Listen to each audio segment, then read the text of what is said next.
AP ఉప ముఖ్యమంత్రి పవన్ కళ్యాణ్ వరద బాధితులకు భారీ విరాళం ప్రకటించారు. బాధితులను ఆదుకునేందుకు తన వంతు సహాయంగా ముఖ్యమంత్రి సహాయ నిధికి 1 కోటి విరాళం ఇవ్వనున్నట్లు తెలిపారు. బుధవారం సీఎం చంద్రబాబును కలిసి ఈ మేరకు చెక్కు అందజేయనున్నట్లు వెల్లడించారు. విపత్తు నిర్వహణ కమిషన్ కార్యాలయం నుంచి వరద ప్రభావిత ప్రాంతాల పరిస్థితిని పరిశీలించారు. రాష్ట్ర హోం విపత్తుల నిర్వహణ శాఖ మంత్రి అనిత, రెవెన్యూ శాఖ ముఖ్య కార్యదర్శి సిసోడియా ఇతర ఉన్నతాధికారులతో సమీక్షించారు. ప్రత్యేకించి నేను క్షేత్రస్థాయిలో ఈరోజు అందరితో మాట్లాడుతున్నా ఒకటే అనిపించింది. ఇంకా చేయాలి, దీనికి ఇంకొంచెం నా వంతు సహాయం సరిపోవట్లేదు, ఇంకా చేయాలనిపించింది. సో దాదాపు 400 పంచాయతీలు అనుకుంటే నేను ఒక్కొక్క పంచాయతీకి వ్యక్తిగతంగా నా తరపు నుంచి 1 లక్ష రూపాయలు డైరెక్ట్ పంచాయతీకి వెళ్ళేలాగా ఎలాగ ఉండాలి అనేది అనుకుంటున్నాను. దాన్ని ఆ మోడాలిటీస్ ఏంటనేది ప్రిన్సిపల్ సెక్రటరీ గారి దృష్టికి ఇందాక మాట్లాడాను.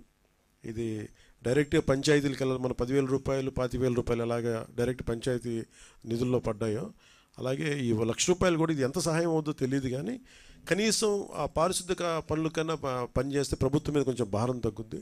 ఆ ప్రభుత్వం ఉన్న డబ్బుని కనీసం కొంత ఒక రోడ్డుకి పనిచేస్తాయి.